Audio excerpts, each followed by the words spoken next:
परम पूज्य बाबा साहेब ने अगर अथक प्रयास किए तो इसके पीछे कहीं ना कहीं तथागत बुद्ध जी का किया हुआ कारवा है, जो मानव एक समान की विचारधारा को बताता है। बाबा साहेब की एक जीवन की छोटी सी घटना है। उस समय बाबा साहेब हाई स्कूल की शिक्षा में प्रथम नंबर से उत्तीर्ण होते हैं। ये दलित समाज के लिए बहुत गौरव की व्यक्ति थी। उनके पिताजी ने मना कर दिया कि कोई एक सेलिब्रेट टाइप का या कोई भी प्रोग्राम नहीं करेंगे, लेकिन कुछ उनके बाबा साहब के साथी जो उनके आग्रह पर उनके पिताजी ने कहा ठीक है, अच्छे कार्यक्रम कर लो क्योंकि तुमने हाई स्कूल में बहुत अच्छी परीक्षा उत्तीर्ण की है। उस कार्यक्रम में उनके पिता के एक साथी उनको तथागत बुद्ध की एक किताब देते हैं।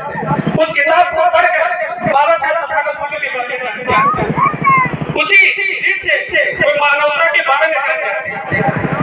अगर बाबा साहब ने हमारे लिए इतना किया है तो कहीं ना कहीं उनको भी प्रेरणा इतिहास से मिली और हमको भी प्रेरणा इतिहास से मिली, क्योंकि इतिहास वो कड़ी है। जिस समाज में इतिहास नहीं होगा वो समाज मिट जाएगा।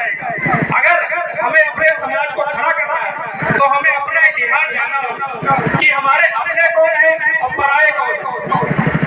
हिंदू अभी बड़ व्यवस्था में इस कलम के माध्यम से मानव कैसे आप समझाते थे कि हम लोग उस कलम के समान है जो 85% तो है, मगर इस कैब के माध्यम से उसने ब्राह्मण क्षत्रिय वैश्य ठग रखा है। अगर इस कलम को इस कैब को पीछे लगा दिया जाए तो ये वर्ण व्यवस्था के सबसे ऊपर पायदान पर बैठे, ये सबसे ऊपर तो आ जाएंगे मगर इनका कोई काम नहीं कि लिखना तो इस कलम से। मगर जब ये हमारे इस कलम के माध्यम से बंद कर दिए जाते हैं तो कहीं ना कहीं हम अपनी ताकत को भूल जाते हैं। ये 85% समाज पहले शोषित वंचित गरीब समाज अगर इसकी हक और अधिकार की लड़ाई परम पूज्य बाबा साहब ने लड़ी तो किसी स्वार्थ में नहीं लड़ी। उन्होंने 4 बच्चों की कुर्बानी दी है। एक ऐसा समय आया था कि जब उनके बच्चे का देहांत हो जाता है तो उनकी जेब में पैसा नहीं था। कफन के लिए जो पैसा एकत्र हुआ उसमें माता रमाबाई ने अपने पन्नू फाड़ करके उसको कफन दिया था। परम पूज्य बाबा साहब ने खुद कहे माता सावित्रीबाई फुले शिक्षा की अधिकार की लड़ाई लड़ती है तो उनके पर गोबर फेंका जाता था। महात्मा ज्योतिबा फुले जब हम लोगों के अधिकार की लड़ाई लड़ रहे थे तो उनको गिरफ्तार करना पड़ा।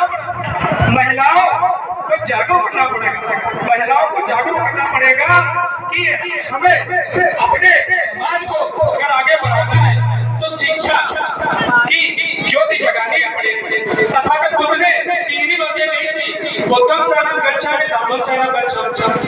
परम पूज्य बाबा साहब डॉक्टर भीमराव अम्बेडकर ने 3 ही बातें कही थी, शिक्षित बनो, संगठन बनो, संघर्ष करो। माननीय काशीराम साहब ने इन तीनों बातों पर 3 कार्य किए। पहला कार्य उन्होंने वामशेप बनाई। वामशेप जो सरकारी कर्मचारियों का एक संगठन था जिसके माध्यम से पढ़े लिखे मजबूत जो कर्मचारी संगठन था, कर्मचारियों का संगठन होगा जो हमारे समाज को जागरूक कर सके। संघर्ष करने के लिए डीएफओ बनाई, दलित शोषित संघर्ष समिति, और बहुजन समाज को शासक बनाने के लिए बहुजन समाज पार्टी बनाई। बहुजन समाज पार्टी की देन है